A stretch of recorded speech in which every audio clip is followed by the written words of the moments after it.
Welcome back to the McMahon Group, everyone. Well, you know, breaking up is sometimes very hard to do. And if you or someone you know is going through a divorce, there are some options out there that I want to let you know about. And one of them is mediation. So joining me this morning is Dr. Oliver Ross. He is the founder of Out of Court Solutions, and he is going to fill us in and hopefully give us some advice and some direction for our loved ones who may be going through this right now. Good morning. Good morning to you. Thank you. Okay, divorce mediation, what is this? Well, divorce mediation is an alternate way, a different way of resolving disputes that are centered around divorce. What a mediator does, what I do as a mediator, at least the way my view of it is to help people communicate and negotiate effectively, offer them different options and alternatives for resolving whatever issues there are, and provide them with legal, financial, tax, and other information. But all of that is directed towards one central goal. Okay. And that is to make sure that when each of them make decisions, they're fully informed ones. You see, what's different from using two adversarial lawyers is, my job isn't to make any decisions for the couple, the husband or the wife. I'm not a judge saying who wins, who loses, who's right, who's wrong. I'm not an attorney saying you should do this, you shouldn't do that. I'm there to give them the information they need, the legal, the financial, the tax information, to help them communicate and negotiate effectively because emotions get in the way. Yes. And to provide them with different options and alternatives such that when they make decisions, they're fully informed ones. Well, and every time when you hear of a couple that is getting divorced, I just think of the hitting the heads and the anger and the heartbreak and then the financial.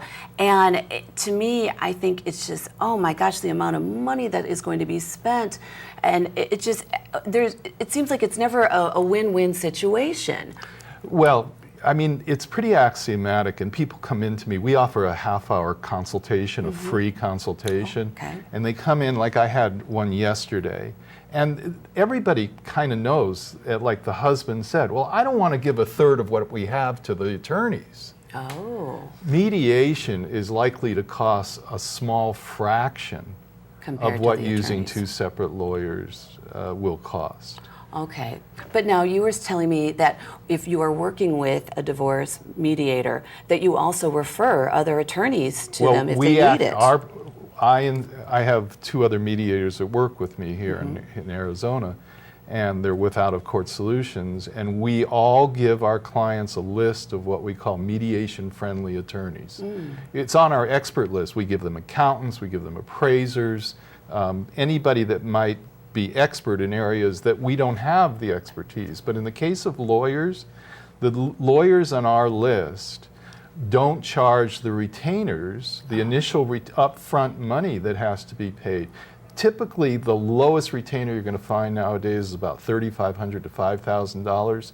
So couples will spend $7,000 to $10,000 just for starters, using separate lawyers. Wow. With these lawyers, when we refer clients to them and we encourage, as part of our introductory rules and procedures, we talk about the use of independent attorneys, and we get each of their permission to allow the other if they choose. It's not a requirement, but it is definitely an option for them to consult on an hourly basis without the large retainers with one of the mediation-friendly attorneys on our list. I want my clients to have that additional support because they're going through a grief process. Sure, right, and now that brings up the situational approach to mediation. Yes. Explain what that is. Well, the situational approach to mediation means that the mediator has to be adept at tailoring the mediation to the people involved, because we're all different, and to the nature of the dispute. Now, in divorce, a grief process from anger, sadness, frustration, and over time into the acceptance stage of the grief process, that is similar to what we go through emotionally when we lose somebody through death, by death. We are very aware that people are going through that process. Got it. So we'll help them progress through that process. We see a lot of angry people. Yeah. Well, I'll point out in the beginning that anger is common and normal in these situations. So we acknowledge that it's happening. Most lawyers, quite frankly, and before I went through my own divorce and went back to school and studied for my PhD in psychology, I didn't know my feelings. Yeah. So if I don't know my own feelings, how am I going to recognize them and help other people deal with them? All the mediators with me, my two other mediators, have backgrounds in both law and psychology. We all have advanced very degrees beneficial. in psychology. And that's so good to know, like you said, because of the whole grief process and all the feelings that everybody's going through. And I don't think people know how to address those feelings. Well, you know, when you're inside a picture frame, when you're inside the frame, you can't see the picture. So when I'm going through my own emotions, that's why we have therapists, that's why we have counselors. Well, mediation without a court solution is the situational approach that, by the way, I had a book published about it in 2003. But we are able to recognize the emotional aspects. Not that it's therapy, we're not doing therapeutic counseling, but just the recognition that people are going through those emotions and acknowledging it, just like Lisa, I can see how angry you are. That's therapeutic.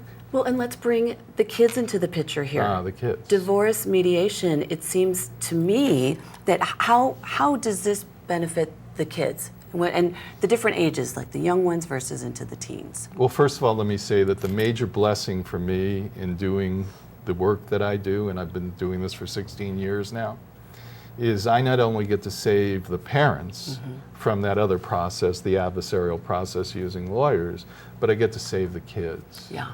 Now, in terms of helping the children will be going through their own grief process, similar to what we adults Nobody go wants through. to see mommy and daddy get divorced. Well, and also they'll be going through the anger and the sadness. With what I help parents recognize is that they can influence how deeply they will go through that process. You can't control it. I learned a long time ago, control, it's the illusion of control. Right. But they can certainly influence the depth and the duration and of that soften the grief situation process. a little bit better. Right. And plus the mediation does not take as long as a regular court process. Mediation is typically over within a matter of 2 or 3 months. Got it. Court process could be 12, 15, 24 months. Oh my gosh, and we're running out of time here, Dr. Ross, but this is such important information. I know all your information was on the screen there for everybody at home, and if you have questions, please get in touch with Dr. Oliver Ross, and we will be right back after this. Thank you.